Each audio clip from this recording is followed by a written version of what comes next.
So thank you for the invitation to be in this closing panel, and to say congratulations to the organizers on behalf of Research and Degrowth, but I think on behalf of everyone here. And to say to Christopher that the feedback you got was accurate. There was no lying there. I think this conference was perfect. The only criticism I have to make is that it was too perfect. And I think in the growth and in the growth conferences, we need a little bit of inefficiency. This was too good. It was a very stimulating conference, and it was very energizing for all of us who work on the growth to be here and see so many people interested in it. Sometimes, you know, when you work on your own, you don't know if what you're doing interests or anyone cares about it. And I think not so much in Barcelona, because in Barcelona we are quite a lot, but I think for especially researchers in other universities that they work on their own and they are maybe the rogue ones in their departments, to come here and see that there are many people sharing the same ideas must have been a wonderful experience. What I want to talk about is to respond to the question of Andrea of what next. And I'll give my feedback, not what I think, but some things that I felt I took from the conference. Of course, this is a partial view, because this was a huge conference and probably followed 1/100th of it. But I want to respond to two questions. The one is, what do we do next? And I mean, what do we do as the growthers? And the second question, which is more research-oriented, is which are some of the open questions, or which are some of the new questions that I saw coming out from this conference. So what do we do? I felt yesterday was a very fruitful day, yesterday's days, and I like a lot the way you organized the conference into days that had some consistency of themes. So yesterday I felt there was a consensus on what we do. And it already emerged from the plenaries of Michel Bauwens and Euclides Marseille, but I followed some sessions on utopias, and I saw the same themes coming out there. What we have, first of all, to do, and we already do, but we have to do it even more, is to occupy space in the economy. I think Euclides talked about it. It's by divert more and more of our time, and not only our times, but help others, and together with others, to divert more and more time away from the capitalist economy and from the wage labor economy to the solidary peer-to-peer or caring economies. In other words, to non-monetized and non-capitalistic forms, incipient forms of the economy. This is not only changing production forms, we heard, but it's also about networks of production and consumption. This, though, alone is not enough, and I think thus far we agree all with it. So we need also to make this possible, because if this stays just small innovations in very small scale, that's not enough. So we need also political action to let these new practices, economic practices, flourish. And what I heard in these conferences was political action of civil disobedience and direct action. We heard it from Naomi Klein in her plenary session, but we heard it also from others. Actions that say no to growth, to destructive growth, and they say no also to austerity. Some friends from Barcelona presented an interesting paper where they called these actions uncivil actions against the civil. Unlike the civil society, they are uncivil society actions. The second political locus of action, I think, is on changing also institutions. And by changing institutions, we heard about new forms of democracy, already incipient from the Indignado Occupy movement of direct democracy. We heard about we heard about new policy ideas and new institutions of social security, like the basic income, work sharing, caps, leaving oil in the ground, etc. And we also heard about protecting what was the social security institutions that we had, and they are very quickly eroding under the crisis. The welfare state, public services, public goods, open spaces, etc. I liked what I heard in a panel yesterday, a citation from Andre Gortz, who called these non-reformist reforms. They are non-reformist in the sense that they are reforms that in order to be implemented, the system has to change, otherwise they cannot be accommodated. And Massimo De Angelis have called them also new deals. He says there are new type of deals that they allow the new economy to flourish within a political space. But apart from just political and just economic action, I think we need to do some other things too. First of all, I think we need also to relax, have some free time and leisure. The Right to be Lazy is a very inspiring book for degrowthers. We need to care for one another, and we heard that. 2 minutes already, okay. And of course, we need to care for one another, and we need to also depends, which is a word that we introduce in a book that will be published by Research and Degrowth this November. It's called Degrowth, a vocabulary for a new era. And depends means just to waste ourselves without particular purpose. We need to do that from time to time collectively, and I think the party today is a good opportunity. But why I'm saying this is because doing all these things puts a very heavy strain on all of us, as it put a heavy strain on the organizers. And as Degrowth, we are against the division of labor, that far, that good. I mean, it's not that some people should do the caring work, others should do the depends, and others should do the political action. But on the other hand, we have to recognize that we are not hyper-intensive individuals, and we can't do anything. So I think we should also learn to respect those who put most of their time in doing the political actions, those who put most of the time in doing the alternative economic practices, and those who put most of the time doing the caring work. So I had 2 questions, but since my time is finishing, I'll stay on only one from the research questions, and then I think on the second round, I think I'll come on the second because it's a reaction to what Christopher also said at the beginning. But my first open question for research is like what surprised me a little bit and what generated the question to me is how does degrowth travel or not travel to other geographical contexts or other cultures? I didn't agree with Sunita Narayan's plenary discourse in the sense that I heard a lot of times the idea that the North should degrow, the rich should degrow, so that the poor grow. Arturo Escobar, in his plenary in Venice, made a statement that he said precisely the wrong type of framing. The question is this, that the North should degrow so that the South grow. He said the North should degrow so that the South can find different ways and different trajectories to buen vivir. But the very idea of degrowth from the beginning was precisely to decolonize our imaginary from growth. So if we keep reproducing it with the idea that there is some poverty that has to be tackled with growth, we are reproducing the same mistake. Latouche developed the idea of degrowth coming out of the whole discourse around development in Africa.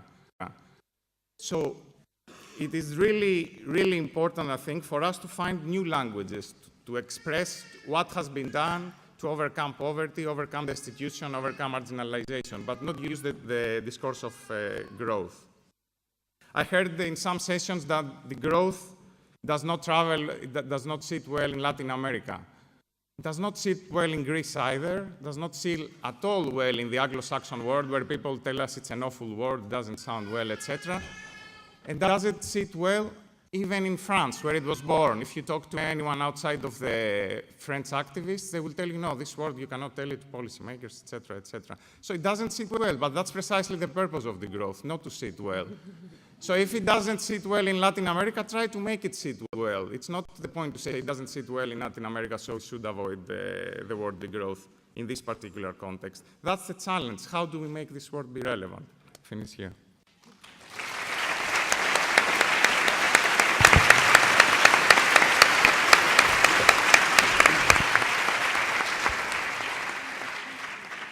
So I want to react to 2 points. The first one is the point raised by Christopher about the relationship between the growth critique and the critique to capitalism. So I'm taking hot balls here, hot potatoes, as they say. So as Christopher said, since Barcelona, within the degrowth debates, we have gradually, but certainly, adopted the thesis that an exit from growth means an exit from capitalism. And Serge Latouche also has written this very explicitly in his book. But as Serge Latouche also reminds us, is that an exit from capitalism is not necessarily an exit from growth. And this is something that I think we have intellectually to work upon. Just to paraphrase a phrase I heard quoted from Slavoj Žižek, but I think someone else said it before him. He said, it's easier to imagine the end of the world than to imagine the end of the capitalism. That's not my joke. My joke comes now. So my joke is that for some people, though, I'm disappointed if I see that it's easier for them to imagine the end of capitalism than the end of growth. So, okay, it wasn't a joke then. No, that was something that came out of the conversation. No, but I think this is important to do too. And I think within the degrowth debates, we have learned a lot from the critical to capitalism debates. But I don't feel the same has happened the other way around. I don't see many people in the political economy literature taking inspiration, for example, from what we write in Degrowth. And I think it has to work both ways, this debate, to be fertile. I see some hope because I read the latest book by David Harvey, a famous geographer and political economist. And in his last 2 chapters, he quotes and takes inspiration from André Gorz, who is the first person who mentioned degrowth and is the main inspiration for us. So I think the intellectual fertile ground is there. And I think it is politically important, this cross-fertilization, because as Haris Konstantatos tells us in his plenary, when he presented the situation and the debates in the Greek political left these days, there are 2 movements within the left. There is one which remains productivist and stuck to old ideas of growth and development, and another one, which is the one which I think we are closer here, which is alternative grassroots economies, etc. So these theoretical debates have also political implications. I think we have to work also the other way around. Have time for a little bit more? Yeah. No? No, okay, but I think it's a good one, very quick. So I think this was an idea that a friend of mine gave me just before coming here. But I think we don't have only to think how do we talk to other movements, not only to people like us, but I think the key challenge for degrowth is how do we popularize the idea? How do we talk to the 99%, not to the 10 or 20%?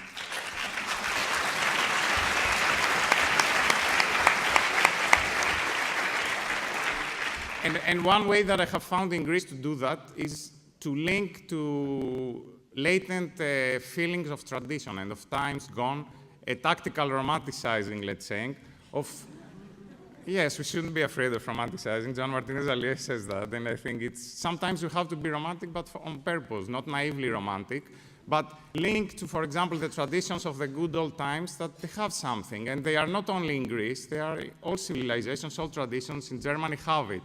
It's, let's say, the South within the North, but not the South in the sense of the poor South or in the sense of the geographical South. It's the South, what is the alternative always to capitalist modernity, and it always exists, and it speaks to a lot of people. It speaks to a lot of people the idea of simplicity, the idea of living well with little, etc. And to these things, I think we should focus, not just to our political and valid political goals as movements and linking with different movements. That's as important as building bridges also to the majority of the people. Yeah.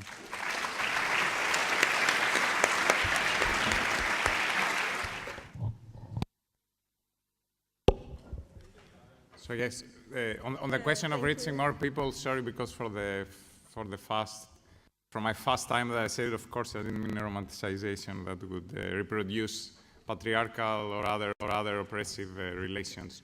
But this is also a tricky game, no? How do you take some things of the past? And that's precisely what degrowth is about. How do you take the good things from the past, that they still exist, and make them part of the future without taking of them also the bad sides of it?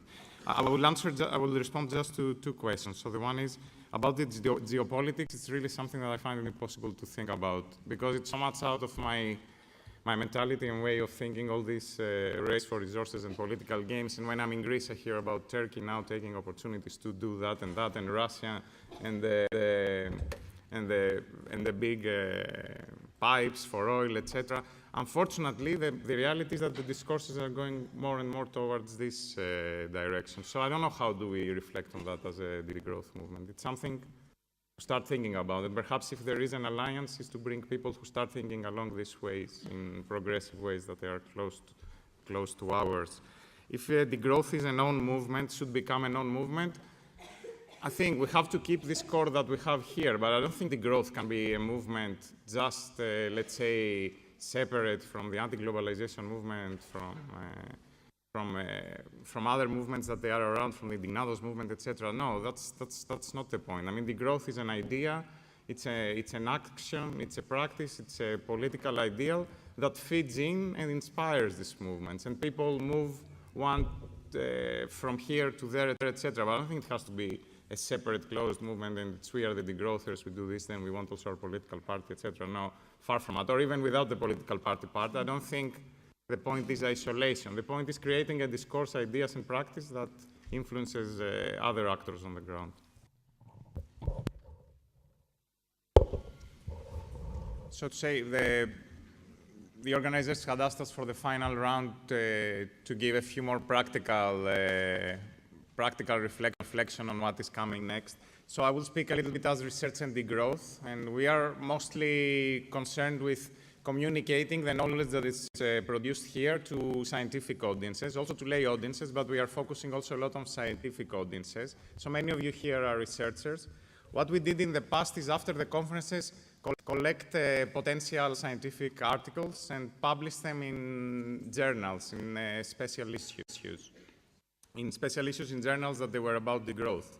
From the last conference in Venice, we produced also a book, which is coming out in November, as I said before. But there are many different formats through which people from you who are researchers can publish your research. But it would be important if, I think there will be coordination from the organizers here, but also if some of you are in sessions where you found 4 or 5 papers that they can go together and produce a book or a volume, to go ahead and do it. Of course, also publish your work on your own, but it's really important to change mentalities also in the scientific communities, especially within the fields of sociology, political economics, economics, etc.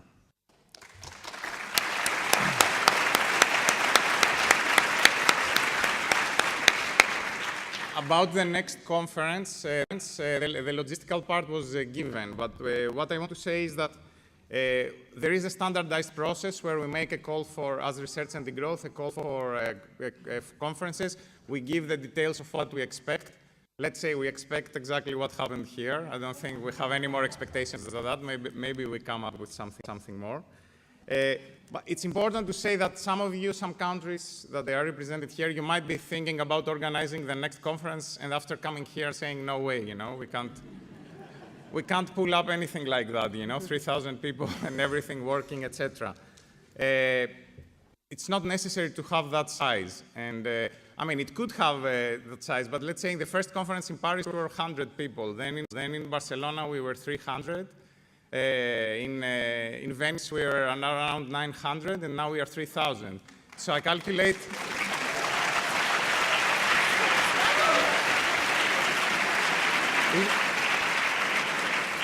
This is a 300% growth rate. It's much more than the growth economy, and at that pace, in 20 years, we're going to have the whole world in our conference.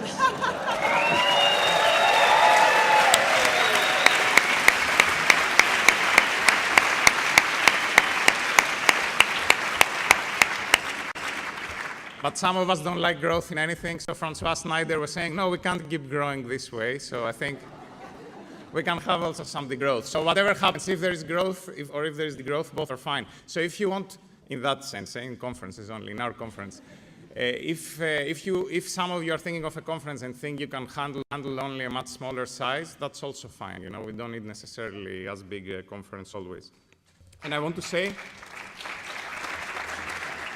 that we are also welcoming the idea of regional conferences that try to reproduce a little bit the philosophy and the structure of what we had here. So if you feel, I don't want to do an international conference, but I want to do a conference in the Middle East, a regional conference in the Middle East, or a regional conference in the Andes, you can do that. Please come in contact with us, and let's try to coordinate and give you a little bit of our collective wisdom from past conferences.